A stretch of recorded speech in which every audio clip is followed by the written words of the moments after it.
Okay, hi, can y'all hear me? Okay, good, awesome.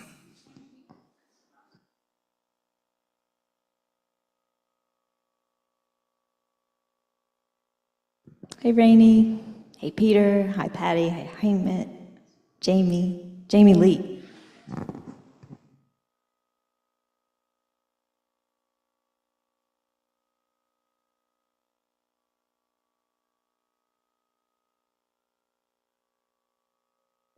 Tendron La's here.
Okay, if we can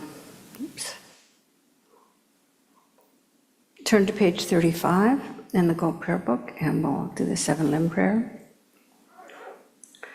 Reverently I prostrate with my body, speech, and mind. I present clouds of every type of offering, actual and imagined.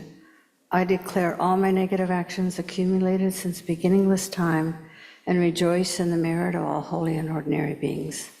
Please remain until the end of psychic existence and turn the wheel of Dharma for living beings. I dedicate my own merits and those of all others to the great enlightenment. And now the short mandala offering. This ground, anointed with perfume, strewn with flowers, adorned with Mount Meru, 4 continents, the sun and the moon. I imagine this is a Buddha field and offer it. May all living beings enjoy this pure land.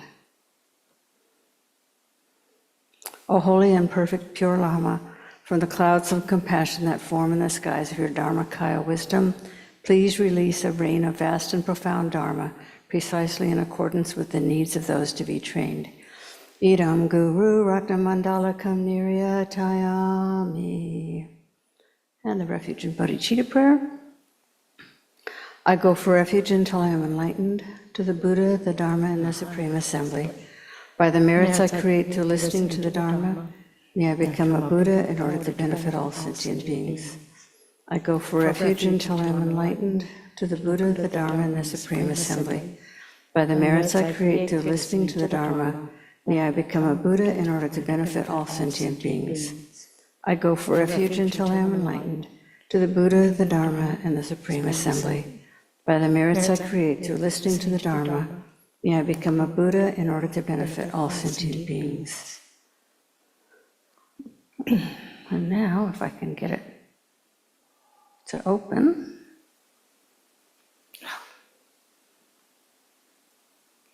The Heart Sutra, Tendron? Yeah, got it. Yeah, okay. So the Heart of the Perfection of Wisdom Sutra. I prostrate to the Arya Triple Gem. Thus did I hear, it's on page what? Oh, sorry. 76 or something?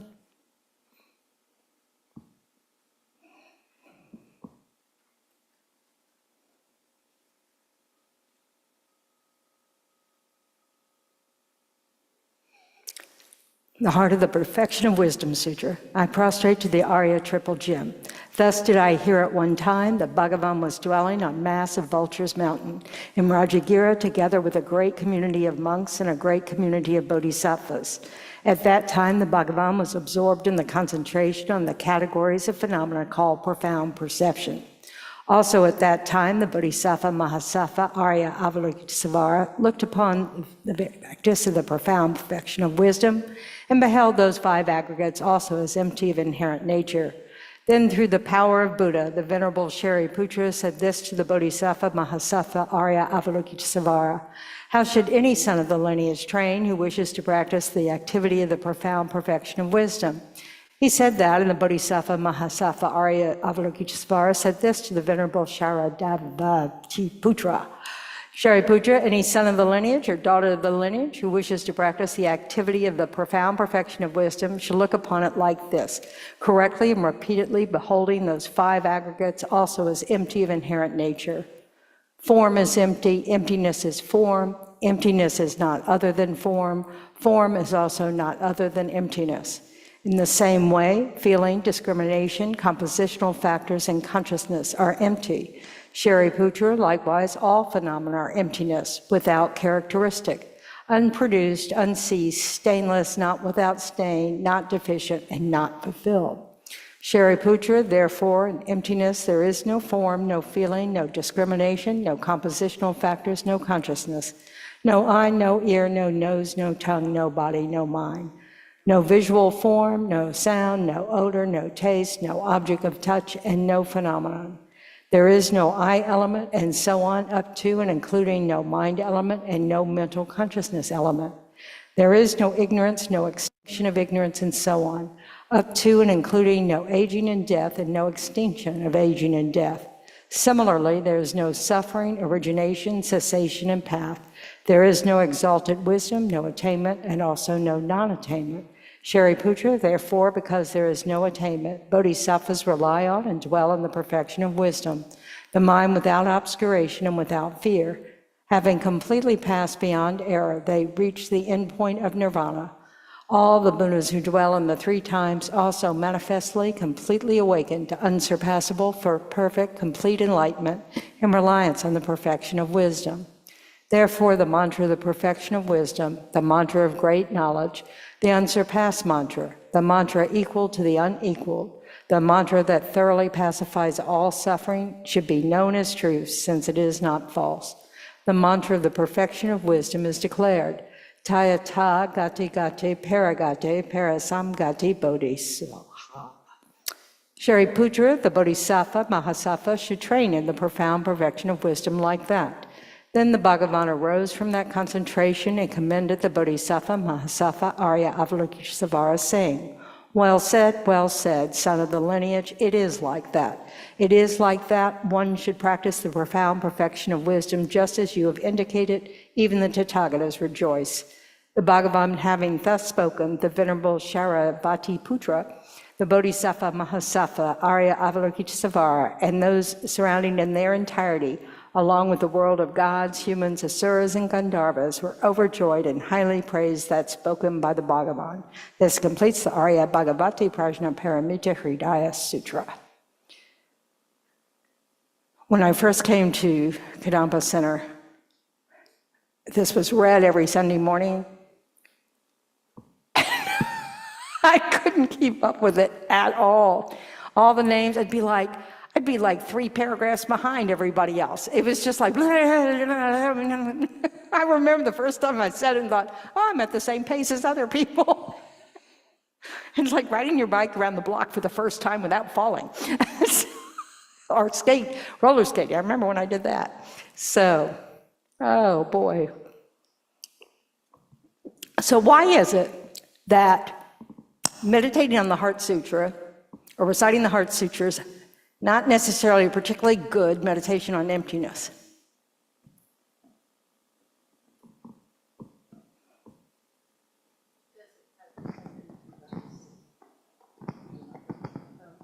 Turn around. They didn't. Venerable always comes in handy when you can't figure it out. I don't think it really covers dependent arising. No, it really does cover dependent arising. So what it doesn't do is give you the reasons any of this, are true. So certainly a yogi, probably could use this to meditate on it. But for us as beginners, we really need to go through the reasons that that's true. So if you did use this as a meditation, you'd want to be, emptiness is form, emptiness is not other than form. You'd want to go, okay, why is that? You want to think about it, not just say it, and you want to make sure the reasons that you gave were correct. So you need to study and make sure you're not just winging it. So, because one of the things this section, it's chapter 11, talks about is how certain things don't actually counter ignorance. That we have to make sure we're countering the object of negation, that we understand that dependent arising and emptiness are two sides of a coin. We need to really go through the paces in our mind so that we have lots of reasons, because our habits take over. And we've had the habit of believing the appearance of inherent existence forever.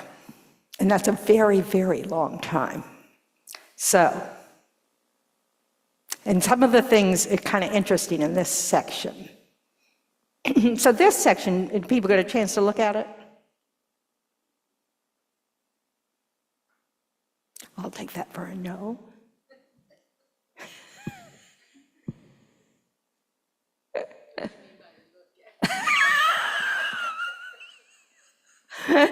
Oh, my word. Okay. It really helps. We're not going to get anywhere if we don't do this. I mean, even if it's just, you read a page, or at least of the verses or something, read a page and think about that page and don't go any further.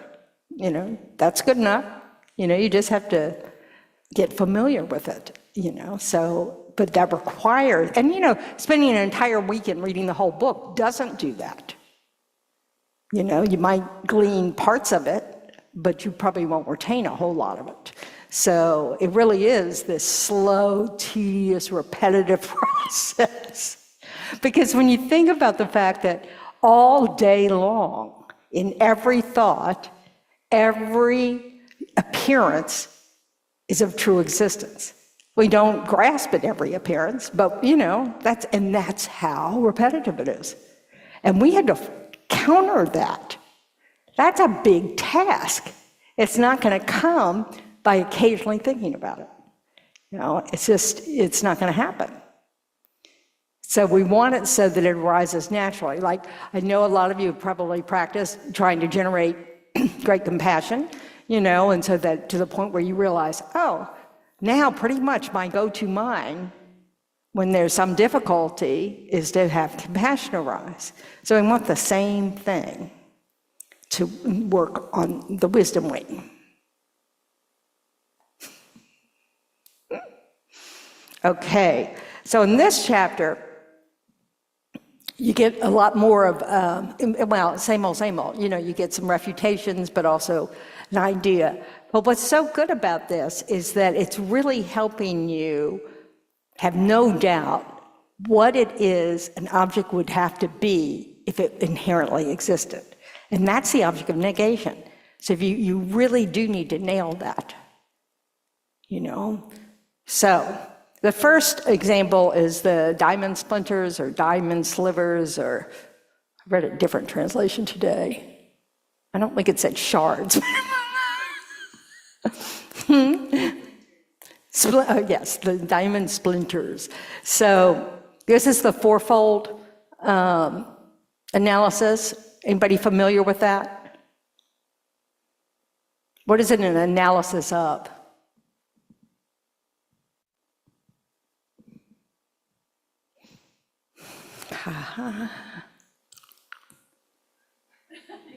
Hope springs eternal.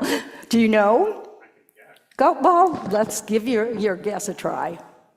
I would guess maybe the four conditions for a phenomenon, like a conditioned object. It's the four ways of production, you could say.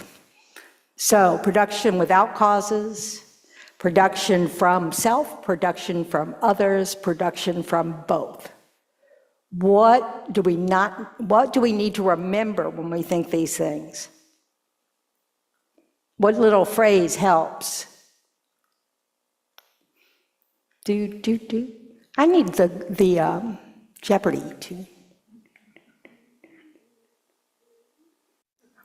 yell it out. Anyone? Huh? Yeah, inherent existent production.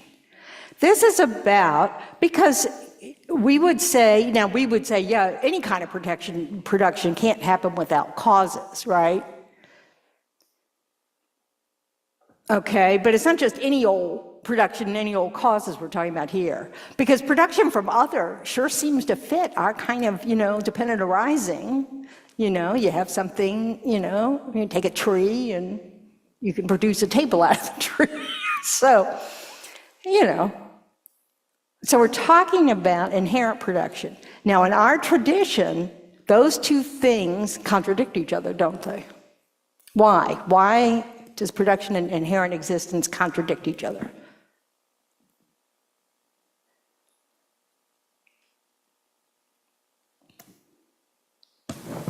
If something's inherently existent, it can't have come from a cause that's just there. It comes from itself. So there isn't... It can't even come from itself. Yeah, it's just not produced, it's just there. And what else can't it do? Change. It can't produce anything either. Yeah. Production cannot exist because production requires change.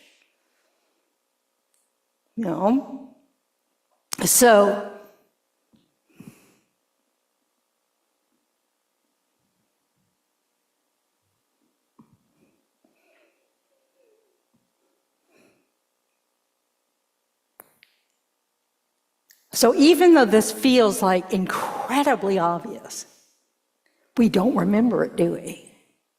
It doesn't come to mind. Oh yeah, that's right. When if something inherently exists, it doesn't change, it doesn't produce anything. That would be impossible. We need to understand the way things appear to us is nothing could possibly exist that way. Yet that's how it appears to us. So that's a really hard habit to break. So we really need to work at it. So we need to remember that if something can change, if something can produce something, then it's a dependent arising. Its effects are dependent arisings. The causes of it are dependent arising. So every step of the process is a dependent arising. And that this is really important because appearances, conventional things appear to us as like that's not the case. And we fall for it.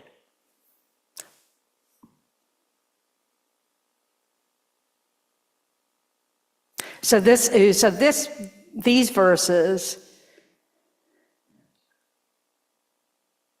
that showing that first, like in 116, that our direct perception refutes the idea that you could have production without causes.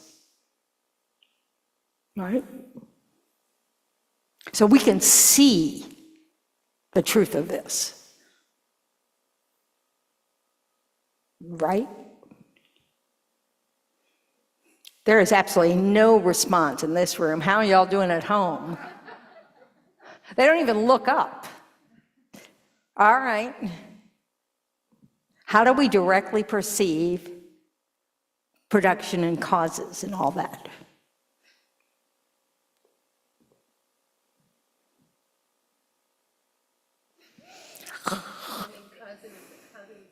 Yeah, how do we have direct perception? We have it all the time.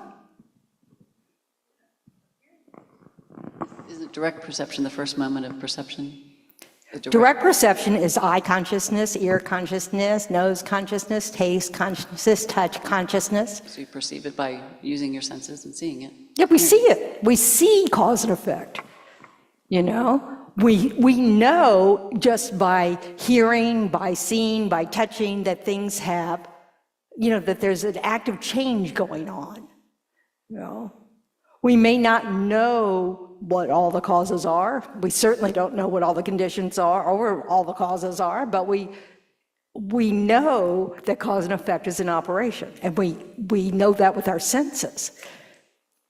We may have to be taught that process, but you can, you know, once you're taught, you can see it happen, you know. Every kid in school, you know, plants the little seed and sees the sprout grow. I forgot to turn off my phone. This is cause and effect.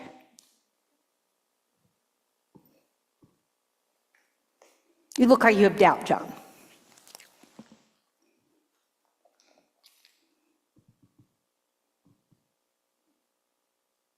I think I'm just thinking it over. I'm trying to think of more examples. I'm trying to think of counterexamples. I'm going to prove that this is wrong. Yeah, well, our direct perception doesn't see it all, you know, but we can see cause and effect. We can see someone texting on their phone and running into the back of another car and denting it and know, that's not causeless. You know, we can see that. You know, we can take a recipe of raw ingredients and then have edible food at the end of cooked food because we see it happen.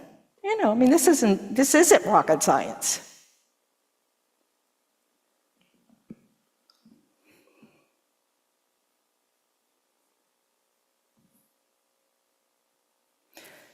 So one way phenomena are dependent, the way most phenomena are dependent is they're dependent on their causes and conditions.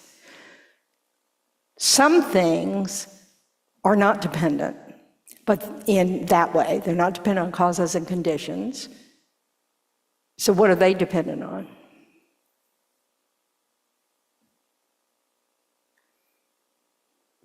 What would you call them if they don't depend on causes and conditions?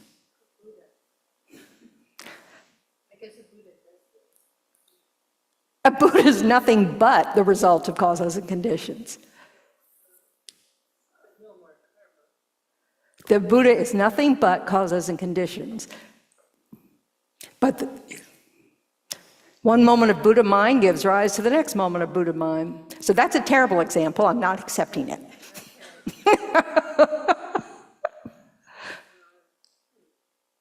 This is harder.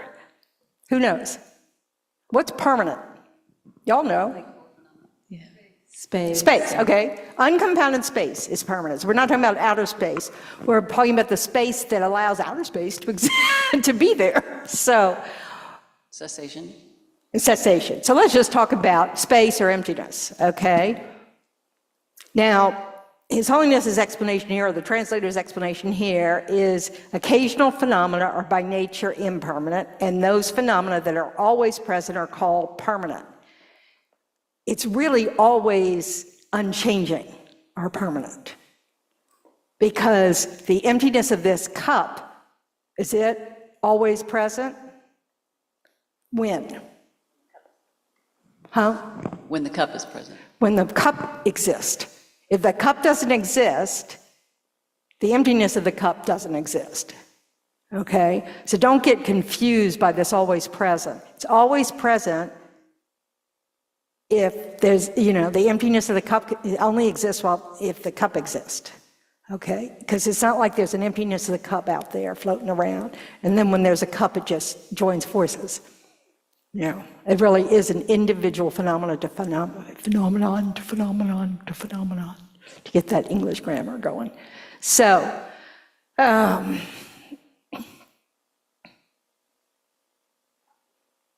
I just have a question, if you don't mind. oh, please. It just so happens at work today, someone was talking about AI and used it as an example, the phrase, a unicorn has a single horn. And he challenged us to say whether that's true or false.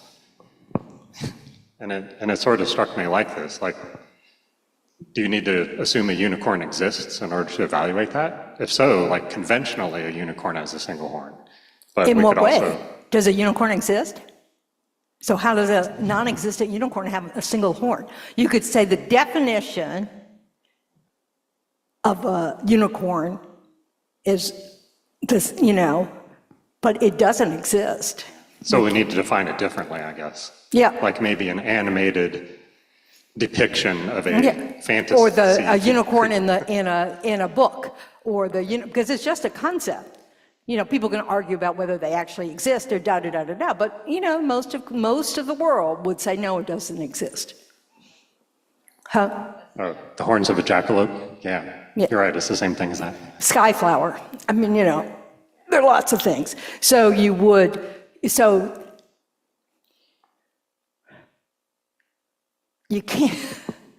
can't prove that a unicorn has a single horn except through conception, like a definition.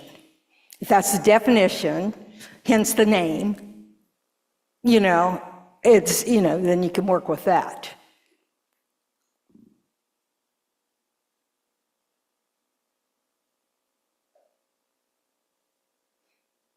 So there's more than one way to be dependent. Yeah, go ahead.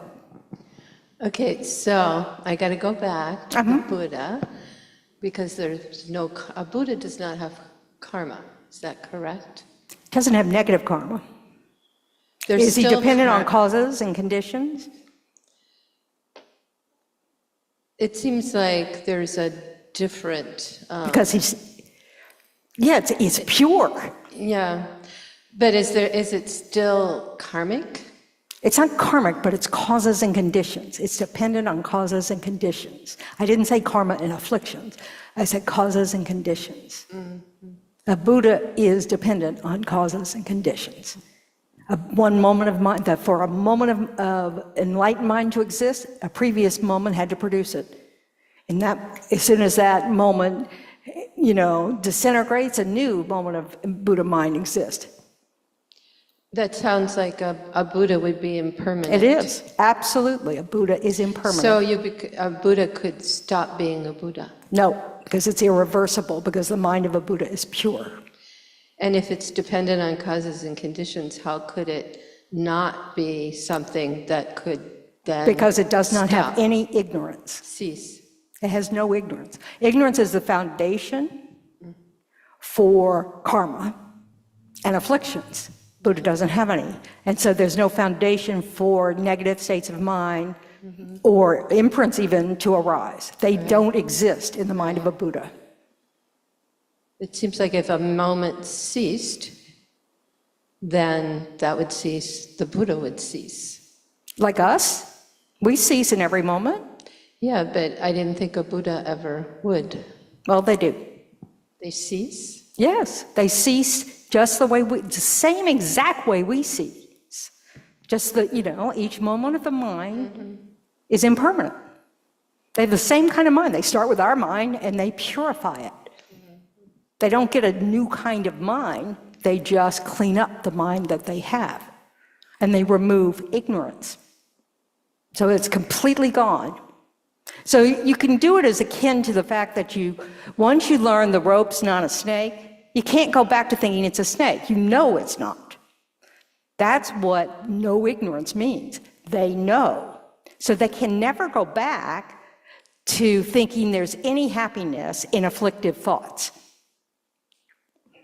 Yeah, I mean, they have all those cities and emotion, omniscient and all that sounds like it's a lot more than a Yeah, they're way ahead of us. continuum of mind. No, it's the same continuum of mind. It's just a purified continuum of mind. It's has a lot more potential than it's same fulfilled. potential, It's okay. actually fulfilled, its potential. it's There's like no more potential, it is. Yeah. I still can't, this whole okay, I'll think about it. Yeah, give a lot of thought to it, because that's important. So, I'm just going to throw this out there. It's like beginningless mind and endless mind. Yeah. So that very subtle mind that that goes from Life to life. Yeah, is the part that just is endless. So each moment of mind, each moment of mind does cease. But only in the same way that anything that's impermanent ceases. Right. And so same with the Buddha's mind. 65 ceases. So it's beginningless and endless. Yeah. If it didn't, it would have never been able to be purified. Anything that's impermanent can't suddenly become permanent. They're contradictory.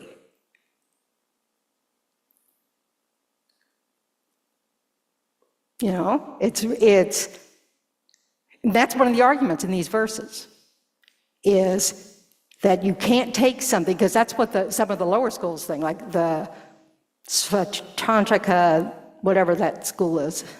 What's the one below us? Savantrika, blah, blah, blah, Mahanyamaka, believe that things exist inherently, conventionally, but they don't ultimately. So they're basically saying they've got these things that exist truly, but then don't exist truly from the ultimate point of view. That doesn't make any sense.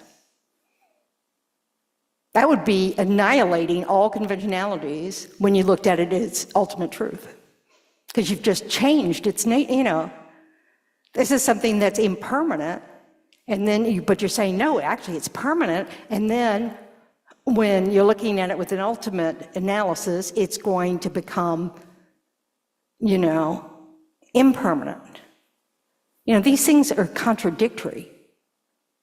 You can't take something that's inherently existent, and then by magic, it's going to be not inherently existent. Yeah.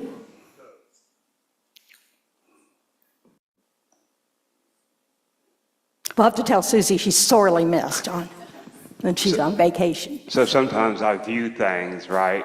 And when I view it, it appears to have a permanent, but then I think, well, that's from my end. Let me look at it from a different view. Yeah. And so then I see it doesn't truly exist as I thought that it existed. It's not permanent. Right. Yep. Yeah. And so sometimes just taking the break from having labeled something as being permanent and looking at it allows me to transform. Just for a moment. Yeah. And so that I can see next time I run into a similar situation or a similar thing, it may not be true, and I'm not as quick to jump to the conclusion. Yeah. That's great. Yeah, and this is the point. It's like, just because something's irreversible doesn't mean its qualities like impermanence, that it's produced, that it's, the mind of a Buddha produces the next mind of a Buddha, and it produces the next mind of the Buddha, it never can go back to being a negative mind because what is the root of the negative mind? Ignorance. A Buddha has no ignorance. So and you can't become ignorant again because there's nothing new that's going to arise at all that the Buddha doesn't already know. That's what omniscience means. It pervades everything. And it just doesn't have a foundation. It doesn't see reality falsely. It understands conventionalities are false. It understands that mind. So there's nothing, and it's like we find it hard to believe that ignorance is the source of all of our attachment, all of our greed, all of our grasping, all of our whatever, all the mistakes we make with our mind, because it seems like not a big deal. It's like, okay, so I'm getting it wrong about inherent existence or not inherent existence. But the whole reason we have this experience at all is because we grasp at things as if they are independent, permanent, not dependent arisings. No, and that there's a reason to get angry, there's a reason to be attached when things don't actually exist that way at all. And it all comes from this grasping of the self. As soon as there's self, there's other. The Buddha no longer has any of that foundation. It's unlike us right now, like when we say practice enough so we subdue our afflictions from arising, or we purify our seeds, so that they can't give rise to a result. None of those things exist in the mind of a Buddha. They've been removed. It's not like they've been transformed, they've been removed. And that happens with, all your afflictions, are removed to the seventh ground, and then all your imprints are removed at the time of a Buddha. Yep. Did you have a question? You're holding the microphone. Oh, I don't know if I should even go down this road, but I still can't. I feel like a Buddha's mind has to be more than what we're seeing about it. And that so the Buddha knows that the time is a conceptual thing, and is that with time, there's cause and effect, seems to be related to time. No, it's just cause and effect. The Buddha doesn't, time is a construct. Time is a construct. So the Buddha doesn't need and it. Cause and effect is, in a way, because it's really like, something has to come before something else, And which is like a construction of something. Yeah, okay, but that's just our description of it. The description of it is a construct. All our words, all our language, all that, those are all conceptions. Buddha doesn't need any of them. The Buddha doesn't have a single moment of conceptual thought. It knows everything directly. Okay. We just have someone else who wants to jump in. So then, I'm trying to view this, so then a Buddha's mind would be one that has total understanding of emptiness at all times. Yeah. Yeah, because That's it's not not even- going to get caught up in anything. Because, okay. It's omniscient. There's no ignorance at all. And it's not just of the Buddha's mind, like its own continuum. It knows everything about everyone's continuum. All sentient beings, every mosquito, why? It pervades everything. It doesn't have to go anywhere. It's already there. Because the mind, it's only bound in this little, it seems like it's this big because it's bound in this body because we're stuck in samsara, because we're still grasping at a self. But that's just from our side. When you remove ignorance, that's not the case. It would be like if you removed the gateways that held water, it would just pervade, it wouldn't stop flowing. Yeah. So there's no obstructions. So Yeah, there's no obstruction. So there's, None of that. So is it a better mind than ours? Yeah, you bet, because it is absolutely purified. You know? Is it bigger? No, it just reaches further because it's not obscuring itself from being able to reach all phenomena. You know, it's wild, you know, but it isn't permanent, and it isn't, you know, it is still dependent on, it's still a produced object, just like our consciousness. That just doesn't change. His consciousness or her consciousness or its consciousness, hard to know what to call that in our language, you know, is also unceasing, just like ours. That's why there's a continuum of consciousness. That's why the Buddha has a different history. Why does this keep telling me to join? Something keeps flashing on my screen. I don't want to join. So this is, you know, so it's really important, and it's really important when you look at it to never forget it's irreversible. You know, because we don't want to have doubt about that. Because the only way it could be reversible is if any ignorance still existed. Which is what happens when you go through the form and formless realms, you know, with your concentration, you subdue all the afflictions, and they don't arise. You know, but you have not eliminated them.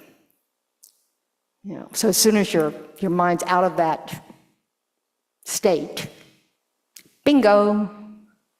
You know, and in fact, they say it's really dangerous because you can think that liberation's not possible because you die and you're born again. And you think, but I promised my mind was totally subdued. And this is another point made in these verses. Okay, so first of all, verses 118 for a little while are all talking about if you believe in a creator God. Okay?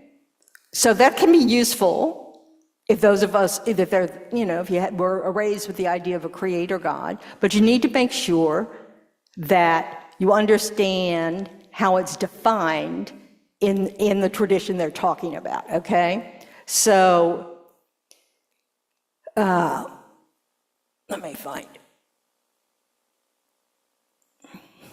You can kind of tell as you go through the verses, but it's, you know, you have to dig it out, you know. So, where am I?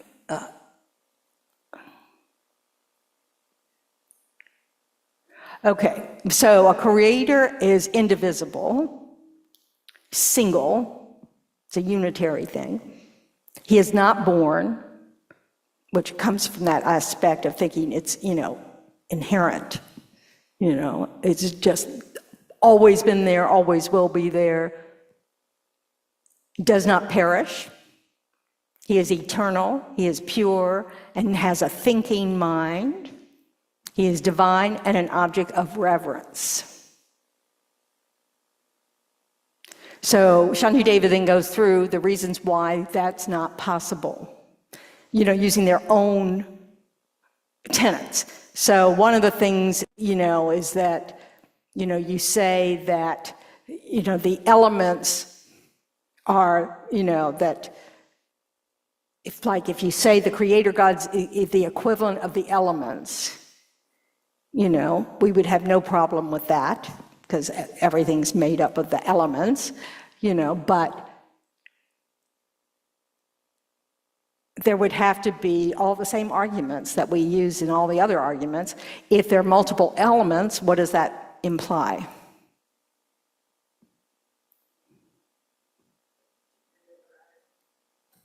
then there'd be multiple scenarios, everything would be. There'd be multiple isvaras.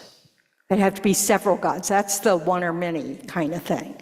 So if there's, you know, it either has to be, you know, one thing, so you wouldn't have any parts, or if they're parts, it would have to be several. See, that takes a lot of thinking because there's a part of me that goes, But the trouble with that is that I'm grasping at the whole and pretending like that doesn't have any meaning, that the fact that they're parts, you know, so. And if it is the elements, Shantideva says, they become impure because we're stamping all over them. And then it can't be space, can't be the self. We refuted that earlier. It's inconceivable. Then what's the need for Isvara? We already have the elements. We already know that the elements are multiple. You know, what does the Isvara need to create? It's already being created by all these other things. And it can't be inert and lifeless because why?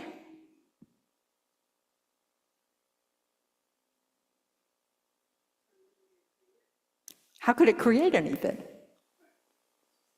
Yeah, this is, we just have to really think it out, It's like, we don't want to assume that we don't believe any of this stuff. Because we'll catch ourselves sometimes saying something and realize, oh, what do I think, that God did this to me? So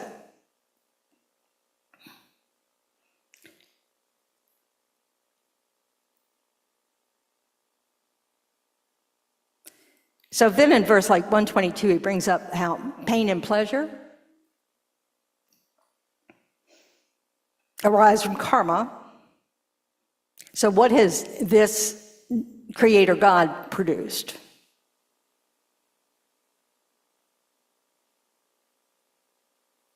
So they accept karma. Or at least we're telling them that you must accept it because of cause and conditions. Sometimes I don't follow the debates.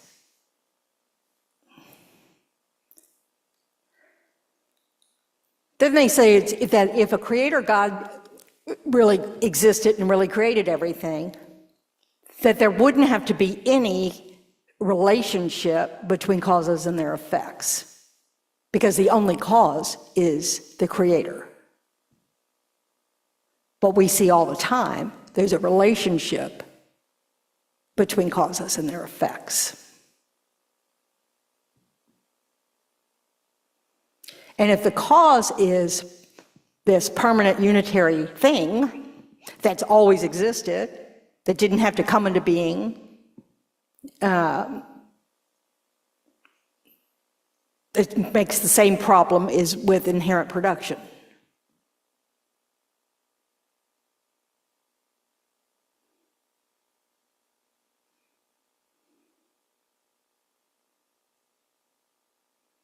And then His Holiness, did y'all at least read the section on 2 kinds of causation?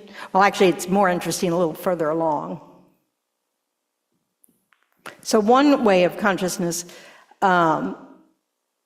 consciousness and perception arise in dependence upon objects. I think we talked a little bit about this last week, that, for an eye awareness arise, a visual form has to be there for the eye consciousness to activate and engage it.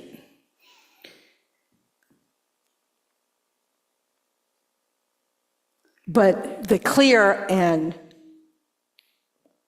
knowing aspect of the mind is always present, but the ability to, but the eye consciousness needs a visual form to, send that information in, Buddha won't need that, because the Buddha's mind will already be able to pervade all objects. The Wi-Fi here is a bully. I don't know why it keeps doing that. I don't care. I'm going to turn it off. Okay.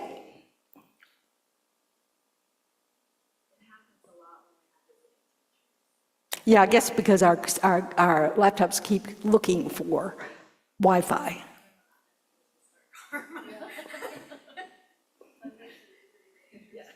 Well, maybe because we connected it last week for very briefly, my computer connected. Anyway.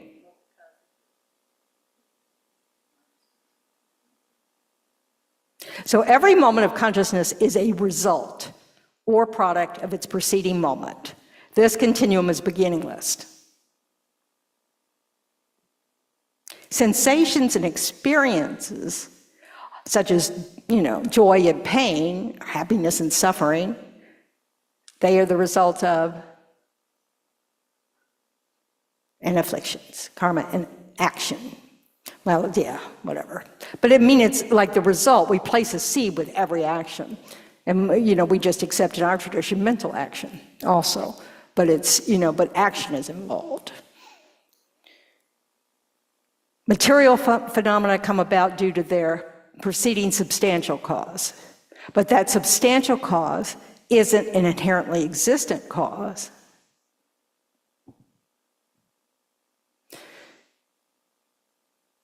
So there is the natural, what Hisnolian starts to talk about is there's the natural law of cause and effect, which is independent of karma. And he relates that to anything, any cause and effect that occurs where there's no consciousness involved. And I think Lama Zopa Rinpoche would say there's always consciousness involved. So there's some doubt there. But anyway, so according to the upper Abhidharma, karma is defined as a mental event. However, the Prasangika Madhyamika, that's us, accepts physical or bodily karma as well. So all of that. Generally, karma must be understood in terms of action. And the action that, we're motivated by, what drives most of our action, this desire for happiness and this avoidance of suffering.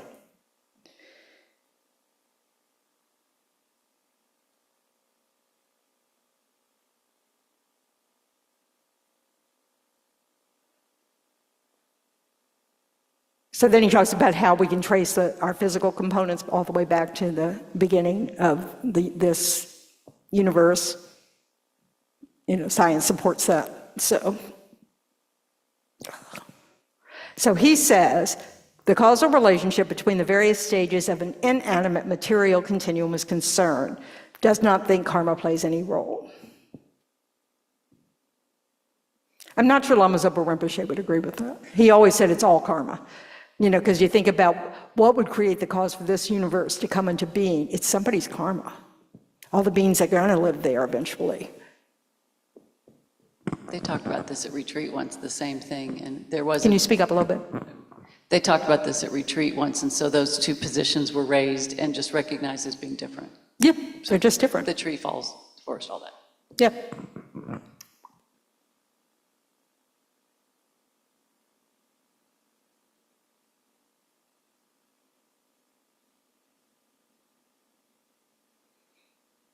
But we can look at it. One simple way of seeing it is that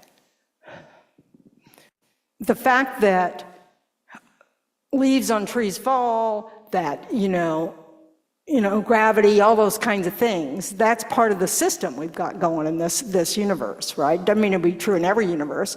And in fact, I heard Hisnolian say that if it was true in every universe, then you'd have to say that there is a law of physics, law of, these kinds of things, law of gravity, and that's separate from the karma of sentient beings. But if it's not the same everywhere, he said, then it probably is karma, because what else would explain it, the difference? So now then he brings up Vajrayana texts, mention both external and internal elements.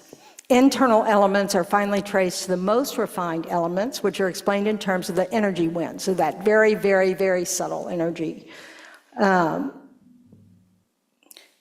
there's an association between the external elements and these internal channels and winds. Like it said, the most subtle mind is carried on a wind, and it's that subtle wind energy.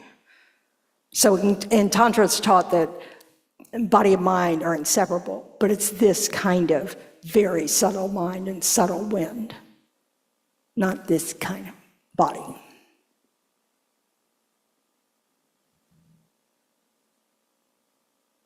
So anyway, I thought it was very nice of him to include his point of view.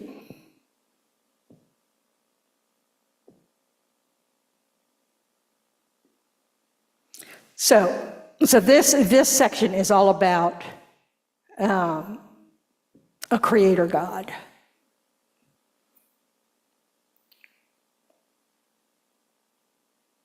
and how if it was an inherent and existent creator, he really wouldn't be able to do anything. And if he creates what he wishes to create, I love this. If he wishes to create, he's swayed by his desire. So maybe he exists and he's swayed by his desire, but do you want to follow him? So, he doesn't say that, I'm saying. So, and if Isvara acts without desiring to act, it would follow that he's under the control of something else that's making him act. See, this is very interesting. We want to, to kind of think, what's being said here? It's saying for one thing, it's saying there's always a cause. So if Isvara is not the cause, there's got to be someone going, hey, you, do this, that's the cause. So the Vashikas, is that right? Sort of, hold that permanent indivisible atoms are the foundations or creators of the physical universe. Again, it's the same argument about you can't have permanent parts, because you can't make an impermanent functioning thing out of permanent parts. We can do seashells at the seashore. And then, the Samkhas believe in primal substance, which I never realized were that pain, pleasure, and neutrality are the equivalent of the three natures that the primal substance is supposed to be. So, and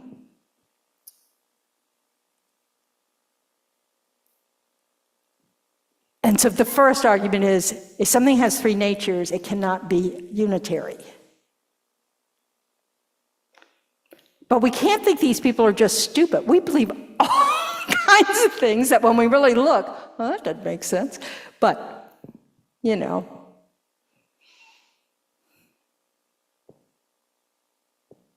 And so the definition of a primal substance is a state of equilibrium of three forces: goodness, passion, and darkness, and assert it to be the underlying cause or foundation of the entire physical universe.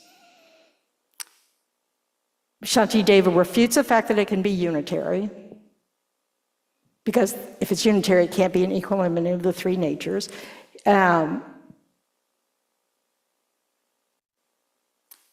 the Samkhas also think each of these three natures have three qualities. So it just keeps getting, there are even more parts. So, and in the Samkhya view, pain, pleasure, and neutrality ultimately become permanent. So you take these impermanent things, but they become permanent. And considering their states of feeling, have you ever experienced a moment of feeling that's permanent? It can be persistent. So, and then the big key here is the Samkhas believe that at the time of a cause, the result must also exist. You can't see it, Why does it need to be produced if it already exists? I can kind of see how they'd think, potential is in something, so that's the cause that exists because it has potential. The seed has the potential of the acorn has the potential of the... Yeah, I think so too. I think there's a logical thing about that. Yeah. The insistence that is a permanent part of the cause is the problem. Yeah, so it's not always there, yeah. So there's a potential for a table in a tree, but every tree isn't a table. Well, not only that, that potential requires other causes. Because a table doesn't exist in a tree without a consciousness deciding it wants a table. So there are lots of causes that have to come up when we take a tree and turn it into something man-made, as we say. So it's like, so this is the thing. So we would say, no, causes have to precede their effects. If the effect was present at the time of the cause, there'd be no need to produce it, because it'd already be there. So that's one angle that it's taking in. If it also means that at the time of the effect, the cause is still there, what do we do with seeds and sprouts? So it kind of upsets this idea of sequential thing, which we can get back to time, and who knows, If pleasure and the rest are true existence, why aren't they constantly perceived?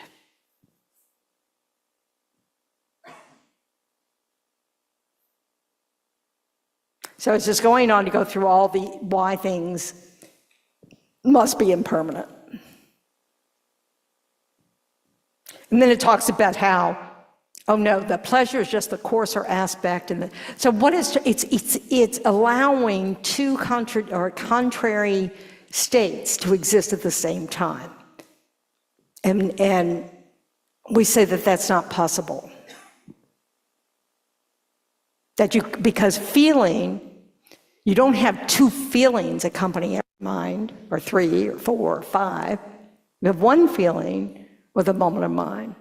Now, you can wrap it, it doesn't have to stay in one state. As we know, that's because it's impermanent and it's not permanent. And even if something we like can become something we don't like in a moment and go back to something we like because other conditions are there or not there.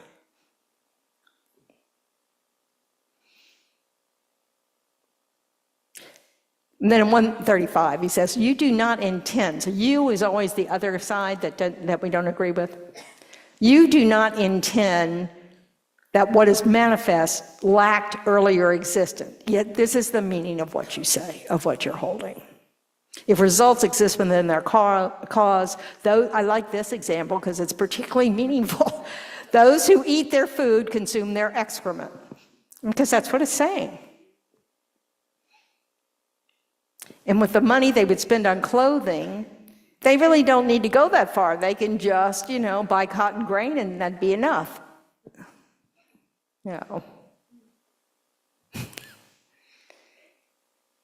So I was reading Geshe Tegchok's commentary on this from way, way back.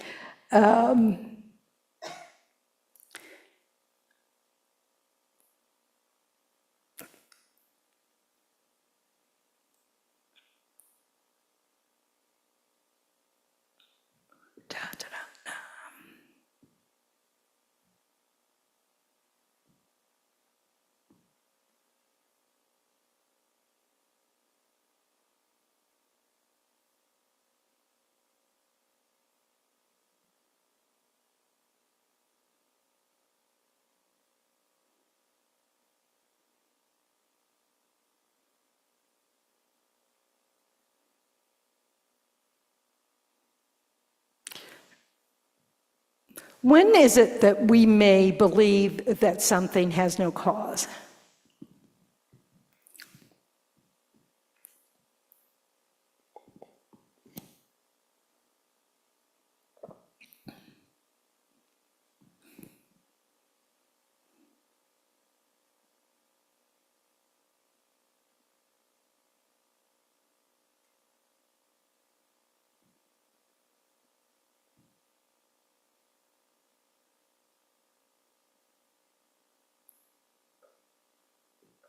Has anything ever happened to you and you've gone, what?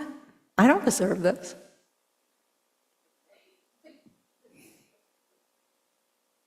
That's thinking something just occurred without a cause. You know that. So it never arises for you. Yeah, so what you know is intellectually you can figure it out. Yeah, so this is why we have to repeat it, because the truth is, we think it all the time. This isn't fair. I didn't deserve this. How could this happen to me? Or my kid? Or, we're constantly thinking these things. And we have to remind ourselves, and this is a good thing about study, because eventually, like Jill's saying, we eventually just, we kind of go, yeah, well, that's not true. But we forget that that's what it's the same thing you just said, you don't really believe it manifests without a cause, but that's when you say, I don't deserve this, we are saying that it is causeless. That it's happening to us is causeless. So we want to hold that logic so that when we're thinking about things like emptiness and dependent arising, we remember that we fall into that trap every time we think, not me. I think that language really does drop away. Like if you're just walking around here, or you hear conversations on you just hear everybody go, yeah, well, I know. So we're still acting as if that happens, and we know that. But I think right away, I sense most everybody here is immediately saying, I feel it. Of course I feel it, it hurts, I don't like it, all this stuff happens. But right away, most of us go straight to, we know that we've created those causes. Yeah, that's the... We just have to get rid of the guilt for it. That's a whole nother animal. No, but not just that animal. Really, if we realized impermanence, if we realized dependent arising, the thought wouldn't arise at all. We're still grasping at this idea of a self that can be hurt. Because when you remove ignorance, there's no self that can be hurt, which is kind of inconceivable to us. Because we're still at that kind of place, so we have to really work on this idea that all the stuff we're experiencing and the way we're experiencing is a result of our karma and afflictions. It's not the way things actually are.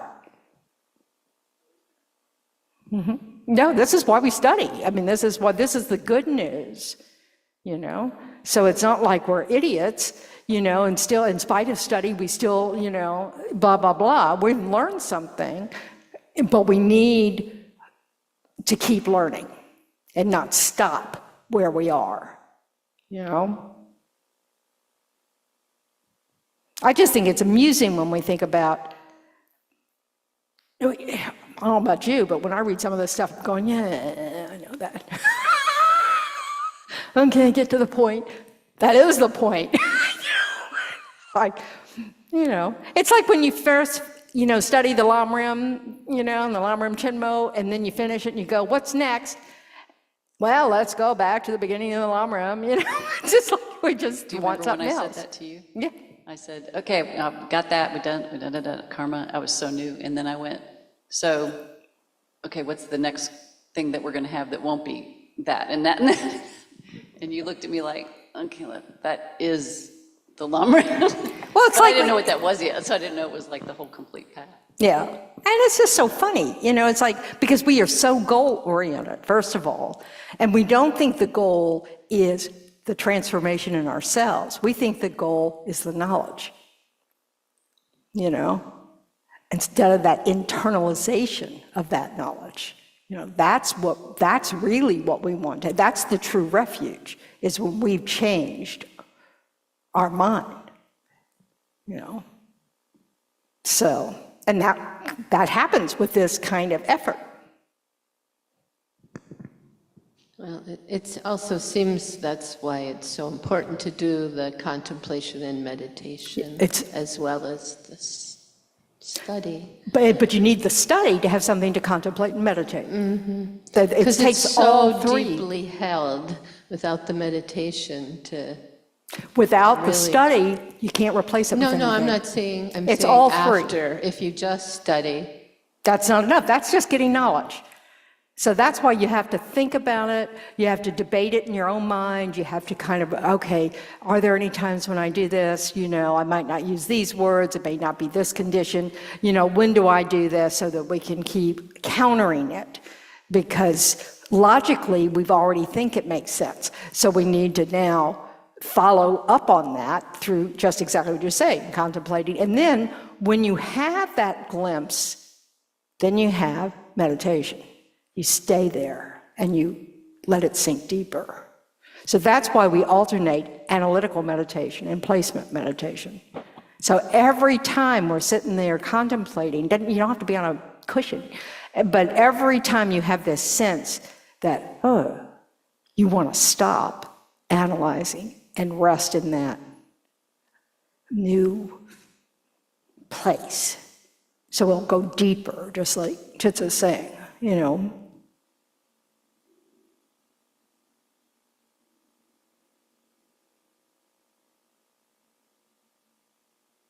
And again, with the emptiness issue, it's really getting to this, you know, really understanding what the object of negation is, you know, so that we don't over-refute or under-refute.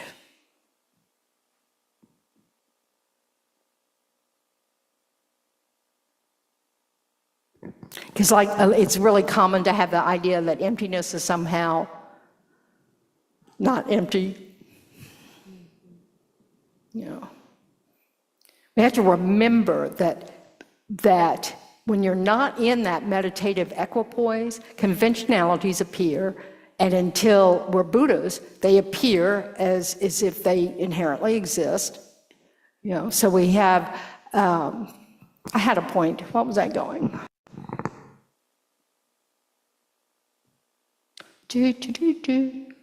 Anybody can read my mind yet?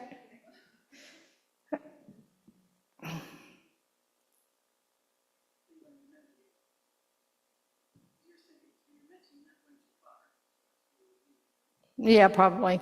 Yeah, it's gone. Yeah, the emptiness of emptiness.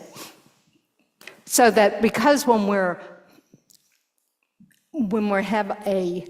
not in that meditative equipoise single-pointedly on emptiness, conventionalities arise. So emptiness arise, you know, so if we're looking at the emptiness of the vase, when we look at the vase, that emptiness appears truly existent to that mind.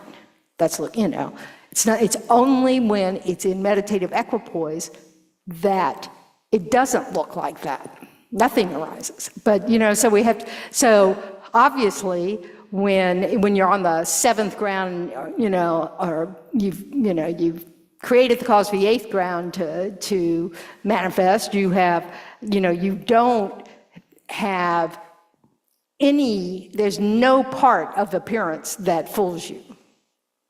You know, but when you're learning this and developing your inferential, you know, knowledge of emptiness, we have to not forget that even emptiness, because we continue to think that, oh, but emptiness is something special.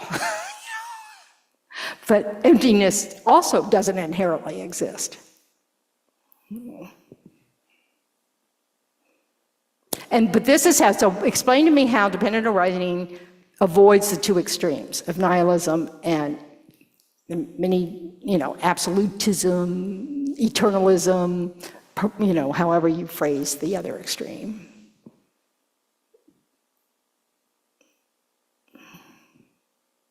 Yeah, go ahead, John. I think it's the two words. It seems like dependent refutes nihilism, or eternalism, and then arising refutes nihilism. Well, they actually go both directions. So explain how the fact that something is dependent arising refutes eternalism.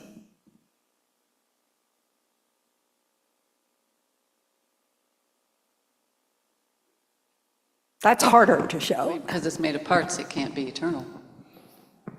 Or parts that, the causes and conditions of the parts that keep creating it, but that's not eternal. Its very nature is not eternal. It's not a very intellectual answer. Oh, that's what we're looking for. Go ahead, Chitso. Let's see, what was I gonna Oh, so dependent arising has no essence. There's no essence. Essence is permanent, so one thing arises out of another, constantly changing, so that there's no permanent essence, which would be eternal. Okay, how does it refute nihilism? So with nihilism, because it's constantly being created, it doesn't. Yeah, it's producing, right? It's produced. So something exists. So it Okay. exists, yeah. So Or it's- appears to exist. Well, it doesn't, but so it does exist. It just doesn't exist the way it appears to exist. That's important. And so it's just so that that refutes nihilism. So dependent arising both supports the fact that nothing is eternal, this absolute inherent existent thing, and it refutes nihilism. That's pretty cool. How does emptiness do both? This is, Let's do it It's the together. same thing, it's just the other, they Other go- way around. Yeah, they go hand in hand. so how does emptiness work?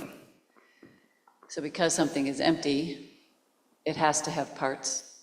Oh, that's the way I always heard it, because it's empty, it has to be dependent arising, because it's dependent arising. And what does that mean? I'm trying to get you to go to that next So thing. distill it down, so emptiness means it goes hand in hand with something that is how do I say that? It can't be absolutism or eternalism because You would have no emptiness without the cup being, it goes together, so, yeah. she's struggling. Inherently, it's not inherently existent. So- Emptiness, is So the if it's meaning not- of, it's yeah. not inherently exist, so it can't be absolute. How does emptiness avoid nihilism? Because It has to it's have parts. Yeah, it says it's inherently existent. John, I was going to say that you have to speak in terms of emptiness of something. right, So there has right to be there, something. it exists. Emptiness is not something out there all by itself. It's not a thing in itself. It's actually permanent. It's not functioning. It doesn't change. It's saying it is an existent, doesn't exist this way. That's what emptiness means. So something exists, it just doesn't exist inherently. So that's exactly right. So it's good to really work on these pieces because it helps you remember how they work in terms of logic. Because it's really easy to think it's only dependent arising that proves that one side of the equation is true, and it's only emptiness that proves the other side of the equation is true. It's really cool when you start to realize, oh no, they both explain why these things are true. So it's kind of fun. Yeah, emptiness is permanent. It is not, what's the other word? No. yeah, I got that part. No, but emptiness is permanent. It is unchanging. Because emptiness isn't a thing. Emptiness is just the quality of this not existing inherently. It's an absence of a thing. So does it have a cause? No. It's a permanent thing. This is what we were talking about in the beginning. It's not a cause and condition. Okay. So a cup is not a cause and condition. Okay. No, that's correct. Emptiness is not a cause and condition for, a cup isn't a cause and condition for emptiness. No. Emptiness is an absence of something. The cup doesn't produce that absence. It just doesn't have that. It doesn't have inherent existence. I accept. Well, it's important because that's sort of what we think. It isn't that they're not related. They are related. Because there's not an emptiness that just floats around. It's not a functioning thing in itself. It's an absence of something. Just like space is an absence of obstructed contact. So it's you know, concepts like categories of things are concepts. They're not changing. We may change the definition of a concept, but the concept or the category of cup is category of cup is category of cup. You might change what the category of cup means, but it's just a concept. It's not a functioning thing. It doesn't change. You know, so, but cups change. You know, so it's, you know, so we have to kind of get in that. It's kind of hard. I'm sure that it's like, you know, somebody could probably see a Venn diagram that works or something, but I can't. I have to see the whole sentence. So I don't think I can't do mind mapping at all. So anyway.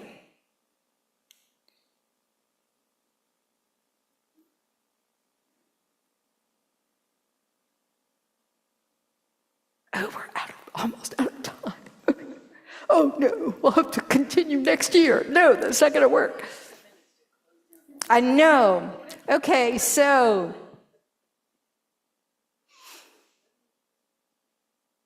then there's some question about how is it different, how are conventionalities different from dreams, dream objects, I guess, or mirages, or reflections. In one way, they're the same, aren't they? They're existing, they're appearing in a way they don't exist, okay? We can tell that there's no face in a mirror. We can learn that it's just a reflection of a face in the mirror. The reflection of a face in the mirror exists. A face in the mirror does not exist, you know? Mirage, there is a event that makes something look like water. It is not water, so it appears to be something that it is not, but a mirage is something that exists. We can point to something in our own mind, you know, go, I'm seeing a mirage, you know? So, and the fact that other people confirm that mirages exist is part of how conventionalities are accepted. That's what it means by convention, you know, so we gave it a name, mirage.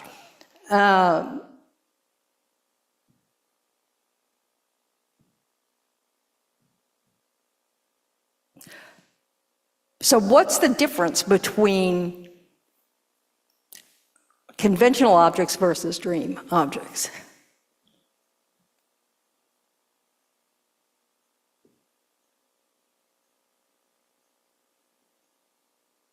Think about that. Is it an object that, there is an object? Let's see. Don't you love language? In a dream, there's not an object. That's right. Actually. Not even. Okay. I'm just reading that wandering beings thus resemble dreams and also the banana tree, if you examine well. No difference is there in their own true nature between the states of suffering and beyond all sorrow. Yeah, this is interesting. So you know, it starts to talk about how samsara nirvana, there's no difference between samsara and nirvana. They are both empty.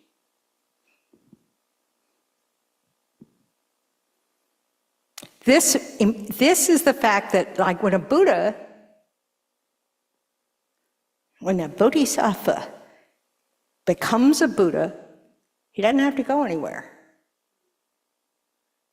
Everything in samsara, in fact, when he gets liberated, you know, but now he can see conventional truth and ultimate truth at the same time. So an enlightened mind in that moment pervades everything. And in that moment, it's all bliss for the enlightened mind. There's no samsaric suffering in the mind of a Buddha. There's no samsaric causes in the mind of a Buddha. You know, it's not a place. It's a point of view. So a pure mind does not experience the contaminated aggregates, the contaminated container of us, you know, so it's not, you know, all the aggregates, form and everything else, all the consciousness and all the concepts and all that kind of, they don't exist for an enlightened mind. What they're experiencing is bliss. or they're Pure Land if they're teaching bodhisattvas, But they don't experience anything like we experience. All our experiences are due to our grasping. This is why we suffer. But it's not like you have to, you literally, it's not a change of place, it's a change of mind. It's still your mind, though. It's the same continuum of mind, but now there's nothing that can create the cause of suffering.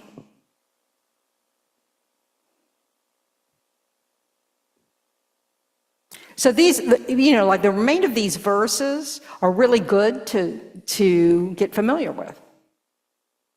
Because, it can give these were Shantideva said this is a way of thinking about emptiness and refuting those doubts you have about how things exist. And then it's something to look forward to. But also, of course, towards the end, in the verses around 160, he starts talking about how life is short. And creating the cause for another good conditions in order to be able to become enlightened are really, really rare. So don't waste this time. We want to create the cause, to get perfect conditions for becoming enlightened in the next life. So this is another reason why we want our thoughts to be so conditioned to think in a new way. And the only way to do that is to get super familiar with it. Contemplate. That's what meditation is. It's familiarity. But you need to understand it. Then you need to think about it and understand it further, deeper. And then when you're penetrating it. That's the word they use. When you start to penetrate the meaning, you want to sit there with that, with single pointedly. And in the meantime, if you can create kama body, that's what's necessary to actually realize it. So, yeah, go ahead. Did you have something else you wanted to say about the dream? And I kind of went off on. No, it's just that the way they usually describe it is that ordinary mind can know that a dream didn't exist. You wake up and you know that. Just like you know that the face is not in the mirror. Just like there's no water in a mirage, What we can't do is know that things don't exist inherently just because. Yeah. Takes more than that because of our ignorance. We grasp it, and things really do appear that way. All right. And then, of course, you have to be sad for all the people who don't have these teachings, who aren't getting somewhere with their minds in this life. So, and then it has a chapter on generating awakening mind, bodhicitta mind. We simply must get enlightened to stop all this suffering. Oh my goodness. So, Margaret, be careful with the storm. Hope you don't have too much wind tonight. Yeah, thank you. We've been having some rain, but I just heard that the category 3 is turning into a category 4. So the people in Northwest Florida, Yeah. they need to get out of harm's way. Yeah, that and Georgia. There's both of those. So it's bad. And of course, it's flooding in Asheville already because they were having other rain. So let's hope it doesn't get too much. That's the western part of North Carolina is going to get it hard too. So everybody stay safe. Believe them when they say they're flash floods. And don't drive through that. Garrett and David are in Asheville taking care of their daughter's cats, and I think they might be stuck there. So they went out to dinner tonight, and it was flooded. They had a real tough time getting back to the house. So, everybody try to be safe. And meanwhile, there are wars going on, and so it's, this is samsara. It's terrible. All right. Thank you very much. It's been kind of fun. I know I can be come on, guys. But I'm not. I need your help, so, but it's been really fun to be able to, talk about, Dharma, both Sunday and tonight, and on Sundays after, discussions or whatever, so I've really enjoyed it, so thank you very much. Thank you. You're welcome. Thank you very much. Thank you So for let's- taking on a really tough, this is not an easy chapter. Yeah, I didn't really exactly, Thank this you is so what. much. Yeah. Surprise, surprise. And doing it beautifully. Oh, well, thank you, yes, I'll take Clarity. that.